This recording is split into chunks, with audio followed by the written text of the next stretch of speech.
ऐसी बुद्धि प्राप्त होती कि बृहस्पति जी का उपहास हो जाए। बृहस्पति जी की भी क्षमता नहीं, जो वृंदावन वासी की बुद्धि में प्रवीणता थी। क्या प्रवीणता थी? बृहस्पति जी देव गुरु हैं, लेकिन वो वहां से ये नहीं देख सकते कि प्रिया प्रीतम के मन में क्या चल रहा है। और वृंदावन वासी राधा उपासी मन मन की रुचि जानी नेह विधि अनुसरे, प्रिया प्रीतम के मन में क्या चल रहा है ये जानकर प्रिया प्रीतम की प्रेम पूर्वक सेवा करते हैं।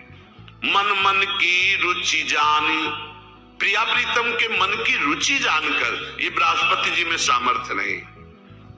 प्रिया प्रीतम को कैसे सुख पहुंचाना है ये बृहस्पति जी की बुद्धि। संपूर्ण बृहस्पति जी का ज्ञान उद्धव जी को प्राप्त है। बृहस्पति जी गुरु हैं उद्धव जी के, लेकिन उद्धव जी जब वृंदावन में आए तो अपने को ज्ञानहीन पाया।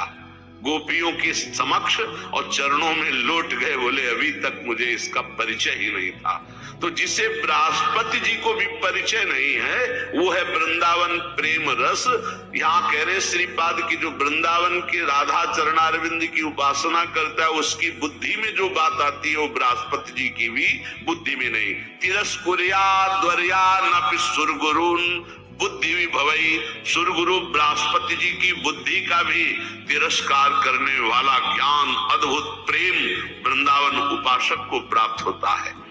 अशोच्या स्त्री पुत्रादिभिर्षम ईड्यो हरिरसात् झुको प्रहलाद्यरति कृति वृंदावन वने।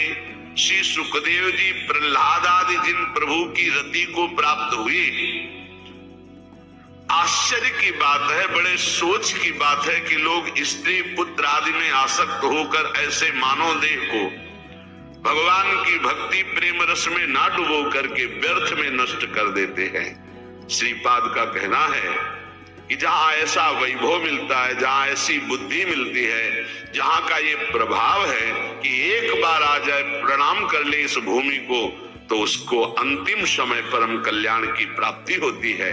तो अपने परिवार के राग में फंसकर, मोह में फंसकर पापाचरण करते हुए जो जीवन व्यतीत करते हो तो ये व्यर्थ जीवन है। इसको सार्थक करने के लिए निरंतर नाम जपने का अभ्यास करो।